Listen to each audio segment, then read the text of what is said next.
Bonjour à toutes et à tous, c'est Romain Dobry de la salle des marchés de Bourse Direct pour notre brief hebdomadaire. Nous sommes le mardi 15 août, il est 17h13.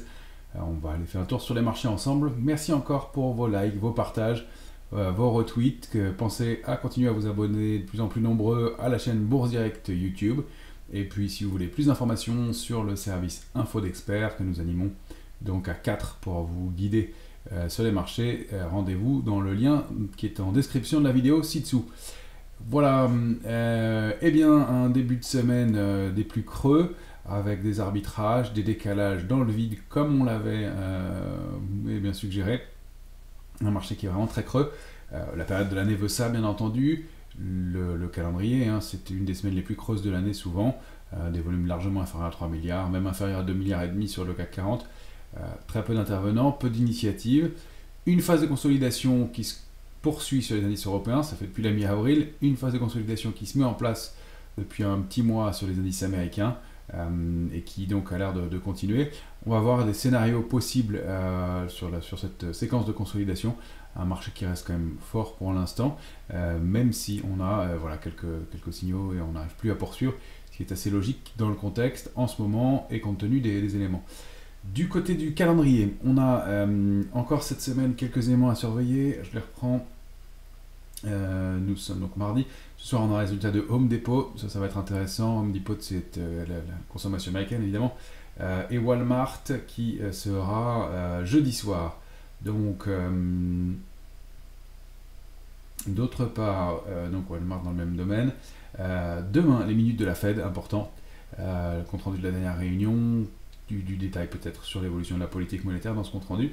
Jeudi, l'indice manufacturier de la Fed de Philadelphie aux États-Unis, et puis vendredi, l'inflation en Europe, et vendredi, surtout, l'échéance des marchés dérivés du mois d'août. On le voit, c'est une échéance technique, ça bouge pas mal, avec des écarts pour l'instant importants. On reste dans le range, même si on n'arrive pas à aller chercher les bornes du range pour le moment. Des cotations qui se resserrent un petit peu. On n'a pas de signaux très clairs. Pas d'éléments très précis de ce côté-là. La semaine prochaine, on va avoir, j'anticipe un peu, quelques rendez-vous importants. Je referai le calendrier en fin de semaine jeudi, donc pas la peine de trop anticiper. Mais on s'approche de Jackson Hole et du rendez-vous important des banquiers centraux en fin de semaine suivante. Ça va être le prochain gros élément en dehors de l'échéance technique des marchés dérivés. Alors pour ce qui est des marchés dérivés, justement, on n'a absolument aucun intérêt. On arrive à cette échéance complètement en roue libre. On avait donné 7002, 7005 comme borne qui était donnée par les options sur le CAC 40. On est en plein dedans, on n'en sort pas. Toujours des forces de rappel, des indices qui ne donnent pas plus d'éléments. Il faut faire du stock picking, on en fait un peu, on arrive à faire quelques écarts, on va regarder quelques valeurs ensemble. Il n'y a pas de signaux qui soient extraordinaires pour l'instant, celles qui sont fortes poursuivent un peu. On voit un gros changement du côté des valeurs du luxe, on l'a évoqué, on fera un point sur LVMH qui forme un plus bas en deux mois là aujourd'hui. Mais péniblement, il faut dire qu'elle est très rachetée par le groupe lui-même, qui a déjà racheté 37 millions d'actions les 8 et 9 août dernier. Donc évidemment un rachat qui pèse dans la stabilisation du titre, des rachats importants d'actions par la société elle-même, mais un titre qui quand même consolide un peu plus. Donc pour l'instant, on reste sur notre petit short qu'on avait évoqué il y a quelques jours déjà. Côté position ouverte sur les marchés dérivés, eh bien le CAC 40 a perdu 9% a perdu 1,26% sur cette échéance. La position ouverte a baissé de 9% presque. Sur l'Eurostoxx, on a perdu 1,31%. La position ouverte a baissé de 5,71%.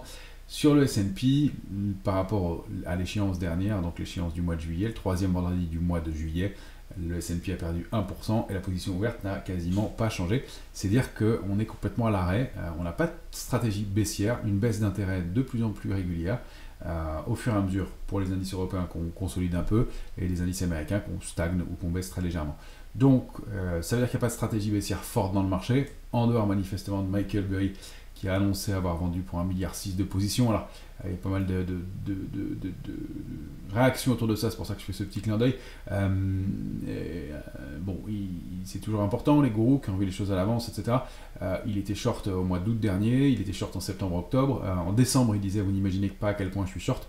Il a dû déboucler, il l'a dit, à peu près à ce moment-là. Donc, ce ne sont pas toujours les grands gourous qui ont raison, et puis il faut voir comment est structurée la position. 1,6 milliard, c'est résumé, en fait, ce sont des positions d'options, c'est donc par rapport à un nominal, c'est moins que ça si on regarde en nombre de positions. Et puis il y a des positions longues par ailleurs sur d'autres actifs, donc il ne dit pas que short sur le marché, il short la technologie, mais il reste long sur des pétrolières, etc. Voilà, petite parenthèse pour dire que ça fait beaucoup de réactions, je vois, dans la twittosphère notamment, mais il n'y a pas une stratégie uniquement. Alors nous on va regarder, on va essayer de prendre un peu de recul là-dessus. On arrive donc avec des portefeuilles qui sont plutôt couverts sur l'échéance du mois de septembre aussi, puisque ce sera l'échéance du mois d'août vendredi. L'échéance du mois de septembre des marchés dérivés alors fait l'objet de très peu d'intérêt. On a rarement aussi peu de positions ouvertes sur le CAC 40 pour une échéance cette fois-ci trimestrielle et importante. Septembre c'est toujours une échéance importante. On rappelle, les majeurs, c'est mars, juin et septembre et décembre.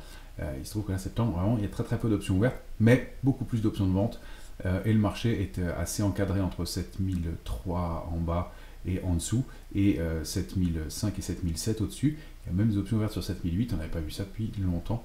Enfin, on n'a jamais connu ça, c'est-à-dire que là, il y a de l'intérêt qui s'ouvre manifestement un petit peu au-delà de la borne haute du range. Ça ne veut pas dire qu'on y aille, mais en tout cas, on l'envisage maintenant, ce qui n'était pas le cas depuis le mois d'avril. Voilà pour la lecture des positions ouvertes. On va passer tout de suite au graphique du S&P 500. On n'a pas de changement majeur du côté de l'indice américain. On va zoomer en hebdo. Je vous l'envoie tout de suite. Voilà, toujours cette configuration. Je reste en hebdomadaire. Je voulais vous montrer quand même cette grosse structure de retournement pour dire que on est peut-être en train de consolider un gros mouvement haussier, mais cette grosse structure de retournement qu'on a mise en place donc depuis juin 2022, ici, si on la prend comme ça et qu'on prend cette ligne de coup ici, qu'on duplique la figure par le haut, donc comme ça, donc la taille de la structure, et qu'on la duplique par le haut, on obtient encore des extensions possibles situées autour de 4918, ça fait encore une petite dizaine de pourcents sur les niveaux actuels. C'est pour dire que si on prend la photographie large, on a peut-être encore de la place dans une structure de retournement très très importante qui s'est mise en place. On le rappelle, j'insiste toujours sur ce scénario-là, mais c'est vraiment les éléments clés. On avait entre octobre un excès de pessimisme dernier, donc, et un excès de pessimisme, des rachats de shorts qui se sont poursuivis à peu près, on le sait, jusque autour du mois d'avril, mars-avril, et puis à partir de là, il a fallu prendre des décisions. Les opérateurs, est-ce qu'ils attendaient pour shorter plus haut ou est-ce qu'ils rentraient? Ils sont manifestement rentrés dans le marché, on le voit, on a une accélération haussière. Franchissement de 4137, extrêmement important, et depuis l'accélération qu'on connaît qui s'en est suivie. On arrive sur des zones et des tops historiques ou pas loin, dans la zone des tops on va dire, donc difficile de poursuivre, normal de consolider, cet avalement baissier hebdomadaire, mais il y a fort à parier que c'est pas uniquement dans cette position-là, donc dans la période mai à fin juillet, qui a permis aux opérateurs de rentrer tous dans le marché, donc peut-être encore du cash disponible, et d'après ce qu'on regarde sur le niveau de l'engagement des positions, il y a encore des liquidités. Donc, pourquoi pas une poursuite à la hausse, et après une consolidation. Alors la consolidation, elle peut durer un peu, elle peut se prolonger jusqu'au mois de septembre, pourquoi pas, et on peut avoir comme ça un mouvement de consolidation qui peut être un peu long. On a accéléré, voilà. Donc il faut regarder le niveau technique, et un élément très important, c'est qu'on juge de la force d'un marché à l'ampleur de ses corrections. Pour l'instant, ce qu'on en sait, c'est qu'on ne corrige pas énormément, que le marché reste assez solide. Si on veut appliquer des ratios de Fibonacci, on va le voir, on a de la marge pour corriger bien plus sur le S&P. On n'a, je crois, même pas atteint les 23,6 de retracement, loin de là pour l'instant. Donc le premier niveau de retracement de Fibonacci sur le S&P, ce serait 4346. Ça fait encore un peu de place avant vraiment de ne pas du tout remettre la tendance en cause. Et voilà, 2-3%, 2,5% de plus. Rien d'invraisemblable. Donc pour aller chercher ce niveau de support, cette zone 327-385 qu'il faudra surveiller. Donc marché qui pour l'instant reste solide. On va voir comment se déroule la correction. Alors ce qui est intéressant de regarder, c'est que une correction et un mouvement correctif, il se déroule souvent en 3 phases. On a une phase A de première accélération baissière, puis un rebond qui peut se mettre en place. Je ne fais pas de conjecture sur l'ampleur pour l'instant, on va voir, qui peut se mettre en place. C'est ça, cette ampleur de ce rebond, la vague B, qui peut donner des éléments, donc pourquoi pas contre 4522. Et ensuite une vague C qu'on appelle meurtrière, qui est plus violente et qui renvoie, qui prend un peu les opérateurs à contre-pied, qui pourrait renvoyer donc sur pourquoi pas 23,6, pourquoi pas 4273. Et donc plus le marché est fort, plus on va s'arrêter proche, donc 23,6, 38,20, pourquoi pas. Au-delà, ce ne serait pas terrible parce qu'on romprait des niveaux importants. Mais en tout cas, la vague C peut prendre un contre-pied. Et si le marché est très fort, le rebond, la vague B, elle peut être plus importante et pourquoi pas même dépasser parfois. Ça dépend du type de correction. Il y a plusieurs types de corrections, je ne rentre pas dans le détail ici. Mais elle peut même remonter au niveau ou dépasser les tops précédents et faire une vague corrective qui serait importante. Donc, attention, dans ce marché, il n'est pas très lisible pour l'instant. La position ouverte ne nous donne pas beaucoup d'éléments, les volumes non plus. On voit qu'on n'accélère pas à la baisse. On voit que sur les indices européens, on reste dans le range, clairement. Sur les indices américains, on est en train de voir, là, en ce moment, quel type de correction on va assister. Donc c'est très intéressant de voir si on arrive à rebondir ou pas, dans quelle proportion, et quel est le niveau de baisse possible ensuite. Alors, pour l'instant, on a, en zoomant sur le S&P en journalier, on a un petit canal qui s'est mis en place, qui est relativement propre. Ces points hauts là, là et là. On n'arrive pas à rejoindre, à rallier la borne haute du canal. La borne basse, on l'a bien travaillé. 1, 2, 3, c'est bien la clôture. 4, 5 fois ici. 5 fois peut-être pas. Si, parfaitement. Ici, voilà, 5 fois en bas. Donc on a un canal baissier, c'est vraiment un signe d'harmonie dans le marché, c'est un signe de marché propre. On n'a pas d'éléments encore qui nous en disent beaucoup plus. Ça pourrait donc être la vague A de correction. Pour assister à un rebond, on va voir comment ça se met en place, quelle est l'ampleur de l'amplitude de ce rebond. Et voilà. Alors ça peut continuer à glisser aussi pendant quelques temps ou évoluer en range. Pour l'instant, vraiment difficile de faire plus. Donc qu'est-ce qu'on fait?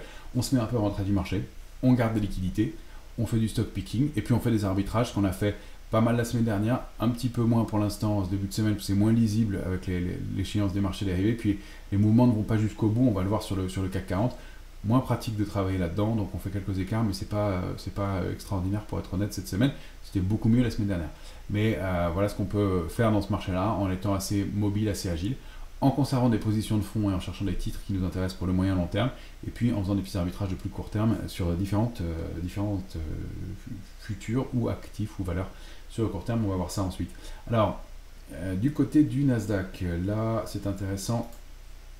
On avait évoqué lundi, il me semble, ce troisième gap sur le Nasdaq, gap de peut-être d'épuisement. Effectivement, on a assisté au rebond derrière. Et je vous disais, pour les plus agressifs, on peut acheter pour payer le rebond. Pour les autres, on essaiera de vendre les extensions parce qu'on est toujours dans une phase corrective. Maintenant, on a quelques éléments nouveaux. J'ai des alertes un peu partout. Il y a beaucoup de points ici. Je vais en enlever. Ce sont plutôt des signaux d'alerte. Ils sont intéressants. Il y a des niveaux. Là, il y a une zone entre, je les laisse pour l'instant, 14 945, 15 032. C'est une zone d'alerte. Effectivement, si on rompt ça, on sait qu'on va accélérer assez rapidement, probablement 14 785, voire un peu plus. Pour l'instant, le biseau. Alors, les biseaux, c'est toujours compliqué parce que c'est souvent débordé. Pour l'instant, il est assez proprement travaillé. Une fois, deux fois, trois fois ici en haut. Une fois, deux fois, trois fois en bas. Donc, voilà, il est bien observé par le marché. Ça peut permettre au Nasdaq d'aller rebondir, de mettre fin à cette phase de correction, d'aller rebondir, d'aller chercher la borne haute du biseau. Le biseau, sa cible, c'est toujours le point de départ, la borne haute du biseau. Donc d'aller rebondir un peu, pourquoi pas, et d'aller faire un mouvement de rebond de 4-5%, 4,74 en l'occurrence, par rapport au cours actuel à 15 089, d'aller rebondir de 4%, 15 804, pour aller former ensuite, et éventuellement, une vague de correction en C, une vague de correction un peu plus marquée, un peu plus brutale.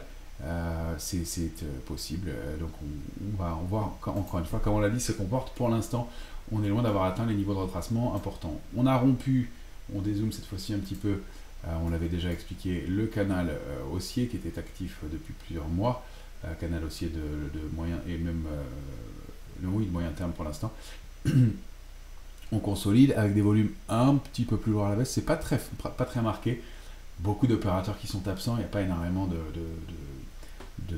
mouvements forts dans ce marché, ça reste assez propre. Et puis il y a cette échéance technique des marchés dérivés qui fausse aussi la lecture, puisqu'il y a des intérêts en jeu et des positions ouvertes qui font que il faut défendre les positions. Je remarque que je suis toujours à l'écran, j'espère que je ne vous ai pas caché ce que je vous affichais depuis tout à l'heure. J'enlève la caméra, donc je reprends mon dessin. On était ici, Et donc biseau, hein, j'espère que vous avez bien les bornes du biseau, marqué par, celui-là il est vraiment propre, le point bas du 11 août, le point bas du 24 juillet, le point bas du 20 juillet, et en haut, les points hauts des 31 juillet, du 1er août, et le point haut du 10 août. Donc pour l'instant, entre deux eaux, un indice qui a des chances donc de rebondir sur ce niveau, sous, on l'a dit, 14 945, même un peu au-delà, je peux l'enlever maintenant, 14 972, voilà, c'était les points bas récents, invalidation, risque d'accélération, être sorti par le bas du biseau. En revanche, si on arrive à déborder la borne haute, et donc déborder la petite résistance intermédiaire qui est située autour de 15 170, on peut accélérer et donc aller former ce rebond. Pour l'instant, on joue entre deux eaux, une, deux, trois, peut-être quatrième vague qui s'est mise en place, et cinquième. C'est pas hyper lisible sur les vagues dans ce biseau là, donc pour l'instant on joue ça, mais on a eu ce gap d'épuisement qui pourrait quand même indiquer la fin de la petite consolidation déjà. Donc encore une fois, des marchés forts à surveiller et un mouvement de rebond qui pourrait donc se valider. Du côté de la volatilité, on a l'indice de volatilité qui se tend un peu, 7,86. On était repassé en zone de complaisance, on remonte assez rapidement en direction de la zone d'optimisme. On n'a jamais été en euphorie, c'est plutôt canalisé, ça s'articule autour de 15,40 pour aborder cette échéance. Alors après, est-ce qu'on construit quelque chose de plus tendu? Pour l'instant, on n'a pas de signaux très forts, très clairs non plus de ce côté-là. On voit que les métaux précieux ne se tendent pas beaucoup, j'en parle pas beaucoup en ce moment des métaux précieux parce que il n'y a pas de signaux propres, c'est plutôt phase de consolidation toujours, donc pas d'éléments très intéressants de ce côté-là, mais il n'y a pas de tension non plus du côté des précieux, donc pas de tension sérieuse dans le marché dans l'immédiat. On va aller regarder les indices européens, l'Eurostoxx, je l'ai laissé brut depuis qu'on s'est parlé la dernière fois, toujours en range, on travaille les supports, l'alerte de court terme est encore une fois 4271 préservé, je ne l'avais pas vu aujourd'hui, vous voyez, plus bas du jour 4269,86 et on a rebondi, on stagne un peu en fin de séance, marché qui se cherche un peu, qui attend l'échéance. On a cette structure en biseau possible, donc attention toujours à ce mouvement qui pourrait retracer un peu de façon un peu plus marquée. L'alerte de court terme, on la place ici, mais on pourrait la reculer là, objectivement, parce que même si on rompt cette oblique, les obliques elles sont souvent débordées, et puis on en crée de nouvelles, les supports horizontaux sont toujours plus fiables. Donc 4271, premier warning, 4198, ce sera un peu plus sérieux, et là on a des chances de l'accélérer pour aller chercher 3974, l'alerte sous l'alerte de moyen terme, et encore ce serait ici effectivement qu'on peut la positionner, après le grand mouvement qu'on a connu précédemment. Donc pour l'instant, range toujours, possibilité de rebondir aussi, d'aller chercher la borne haute, 4505, essayer de tenter de déborder 4411 à nouveau, qui avait servi de résistance depuis le mois d'avril et contre laquelle on avait eu un échec début août. Donc gros plafond de verre à déborder, 4411, pour pourquoi pas réaccélérer un peu et aller s'installer et aller créer un peu d'intérêt autour. Pour l'instant c'est indécis, il n'y a pas vraiment de scénario privilégié, on reste un peu encore une fois en retrait dans un contexte où c'est pas toujours lisible. Sur le CAC 40, on va se positionner en 14 heures, on n'a pas beaucoup d'éléments nouveaux non plus, si ce n'est que on est toujours dans notre trading range, 7145 en bas, 7514 en haut, on a une médiane à 7003 toujours, on s'articule autour. Les éléments, alors ça c'est la zone d'alerte de moyen terme, hein, 7145, 7135, parce qu'on sait qu'il y a pas mal d'options dans cette zone là, et que à part ce test début juillet, on n'y retourne plus dans la zone, on a même tendance à rebondir de plus en plus haut et à ne pas aller chercher les extensions. Et c'est ça le message que nous a donné le marché, incapacité à déborder la borne haute, réintégration du range, retour à 235, tentative de rebond, et là on ne va pas chercher la borne haute du range, on s'arrête sur la résistance intermédiaire avant et on rebaisse. On rebaisse de façon régulière, on bute contre 366 qui était notre alerte intraday, qui donnait un biais plus baissier dans le marché, ça s'est confirmé, on a réaccéléré, et là on a tenté un achat ici qui n'a pas été fructueux, on s'est stoppé rapidement, on a voulu se positionner à 7235 à l'achat sur les futurs, et il a fait 38,5 au plus bas, il n'est pas allé chercher non plus le mouvement exact.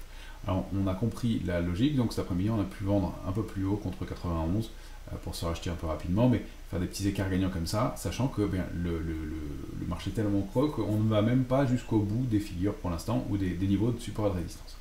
Donc, ça nous indique dans ce contexte que si on repasse 7300, on reprend un biais plus haussier avec 7366. Si on va retoucher 235, il va falloir voir si le marché résiste bien sur ce niveau-là, ce support-là. Et dès qu'on va aller vraiment tester des niveaux de support et de résistance, ils vont prendre d'autant plus de valeur qu'on ne le fait pas et qu'on n'arrive pas à aller chercher des majeurs à partir de 7366 et puis la médiane autour de laquelle on s'articule depuis quelques temps. Donc ce que le marché ne fait pas nous donne aussi des signaux importants. Donc si on y retourne, prudence, on essaiera peut-être d'acheter, mais le fait est qu'on a déjà rebondi rapidement dessus et de façon assez creuse. Alors, encore une fois, tirer des messages et des enseignements forts de cette semaine, c'est difficile dans un marché qui consolide, mais on a quand même quelques éléments intéressants. Alors, du côté des valeurs, on en regarde quelques-unes. On est rentré à titre spéculatif sur Guillemot. Guillemot, elle est là. Peut-être pas mal de traits sur la figure. Non, ça va sur la valeur. Ça va, j'en ai enlevé un peu. Une petite oblique haussière au-delà de laquelle le titre rebondit. On avait travaillé une petite vague de Wolf ici, hein, souvenez-vous, qui avait bien fonctionné dans cette séquence-là. 1, 2, 3, 4 et 5 ici, réintégration, et puis il avait mis du temps à se mettre en place, mais on était allé chercher la cible. Donc on l'avait déjà travaillé dans le courant du mois de mai, cette vague de Wolf. Là, on a eu un nouveau signal avec, si on se positionne, en plus ce sera mieux, je suis en 14 heures, c'est pas très lisible. Si on se positionne en hebdomadaire, on va voir ce qu'on a joué et ce qu'on a travaillé sur Guillemot. C'est la sortie de ce triangle symétrique. Alors j'enlève celui-là pour qu'on voit bien. Il a l'air dessus, on la remettra. Voilà. Triangle symétrique très propre. 1 fois, 2 fois, 3 fois, 4 fois, presque 5 fois. Et en haut, 1, 2, 3 fois testé. Et le titre sort, fait un throwback d'ailleurs, quand on regarde en journalier. On a été très appuyé dessus pour accélérer à la hausse. Donc c'est ce qui nous a poussé à aller payer le titre. Maintenant, comme le marché est creux, qui ne va pas plus loin, le niveau de résistance intermédiaire à 7,60 nous a bloqué, donc on a remonté à 7,54 ce matin, la moitié de notre position, on reste positionné avec un stop, on a remonté. Il faut vous dire qu'on fait des petits écarts, un peu plus de 4% sur cet écart-là, mais un titre qui est en train de sortir d'une consolidation, donc intéressant à regarder. Il se passe quand même des choses sur certains titres, et c'est plutôt pas mal. On a pris le risque aussi sur Ubisoft. Pourquoi Ubisoft? Eh bien, alors, il y a plein de figures dessus, je les ai laissées d'ailleurs, pardon, j'aurais dû les enlever, il y avait une épaule tête épaule inversée qui s'est peut-être mise en place avec une sortie, alors sortie là, il faut sortir, retour dedans, est-ce qu'elle est en train de faire son épaule dans un deuxième temps, accélération haussière, mais il y a surtout ce que vous avez en noir foncé, le canal haussier ici, au sein duquel c'est appuyé et au sein duquel elle évolue depuis quelques semaines maintenant. On arrive en bas et le marché l'a bien vu, là je suis en journalier, il s'est bien appuyé dessus, ça nous donne un point d'entrée, on va essayer. Elle doit sortir un nouvel Assassin's Creed, et peut-être avec une semaine d'avance, donc ça plaît un peu au marché, un peu, qui a repayeté sur ce niveau-là. On a un ratio risque-rendement qui est intéressant, bas du canal, risque court, et un titre qui est en retard depuis quelques temps, et qui progresse et se comporte mieux. Donc ça nous permet de chercher des choses comme ça, sans grosse et forte conviction. On a un titre aussi qui fait peut-être un fagnon. On va voir comment il se comporte, c'est Garbet. Garbet, elle avait bien accéléré à la hausse, formé un mât au-dessus de ce niveau-là, et puis elle consolidait depuis 15 jours, c'est parfait dans le timing, avec moins de volume, et puis elle est sortie en accélérant un petit peu avant-hier par le haut, donc elle pourrait, pourquoi pas, continuer à déborder. Le mouvement n'est pas très fort, mais encore une fois, le marché n'est pas très dynamique en ce moment. Ça donnerait une cible située autour de 24,15 pour Garbet. Donc un petit potentiel intéressant à surveiller. On va voir si on rentre sur le titre qui bien doucement continue à progresser. Et puis la dernière qu'on va regarder, c'est LVMH. Elle reste dans une séquence de consolidation possible. Pardon, ça a changé de valeur. Voilà. LVMH, on dézoome pour se mettre en hebdomadaire. LVMH est ici, cette oblique de moyen terme rompu, throwback, réaccélération baissière. Nous, on est vendeurs depuis déjà une dizaine de jours. On conserve la position, donc tant qu'on ne repasse pas au-dessus de 842, on conserve la position. les 8 et 9 août, 37 millions d'actions rachetées par la société, donc évidemment ça stabilise le titre. Rebond ensuite, et puis derrière elle rebaisse assez nettement, et depuis pour former un plus bas de 2 mois, donc dans des volumes qui ne sont pas énormes, mais un petit peu supérieurs à ceux des jours précédents. Donc on reste vendeur et on va rabaisser notre niveau de stop psychologique en tout cas, pour viser toujours un retracement un peu plus marqué. Donc attention, consolidation un peu plus marquée qui peut continuer à se mettre en place. En tout cas, il se passe quelque chose sur le secteur du luxe qui n'a plus autant la cote à Paris. Voilà les quelques éléments qu'on avait à regarder ensemble pour ce début de semaine. Je l'ai décalé d'un jour par rapport à hier parce qu'il n'y avait vraiment pas grand chose hier de nouveau par rapport à vendredi dans le marché. Je voulais attendre les ventes au détail, pas eu de réaction sur le chiffre des ventes au détail aux États-Unis aujourd'hui. Donc minute de la fête demain soir, ça va être l'élément, et puis toujours des éléments techniques, l'échange des marchés dérivés, probablement pas de grosse initiative sauf annonce majeure. Si, un commentaire que je n'ai pas fait, c'est autour de la Chine qui, malgré la baisse des taux, ne rebondit pas fortement pour l'instant. Les opérateurs semblent un peu mitigés quant à la reprise en Chine, et ça pèse un peu partout, et donc c'est ce qui a été un peu le déclencheur du mouvement de consolidation un peu plus marqué qu'on a connu ce matin. Encore une fois, ce sont un peu des prétextes dans un contexte où on le sait, où il n'y a pas d'éléments très nouveaux du côté du manque de force et de conviction en Chine, donc un marché qui est plutôt en consolidation, toujours pour l'instant, autour de ces éléments, et qui va chercher des drivers un peu plus importants dans les jours qui viennent. Apparemment, les opérateurs considèrent qu'il y a un plan de relance pour être mis en place, et ça pourrait donner un peu plus de peps au marché chinois, et donc au reste des places boursières. Voilà, merci à toutes et à tous, et on se retrouve donc jeudi soir pour le brief hebdomadaire à nouveau, et plus de détails. Et en attendant, je vous envoie des éléments sur mon compte Twitter X, si je vois des choses intéressantes à vous proposer. Merci, au revoir.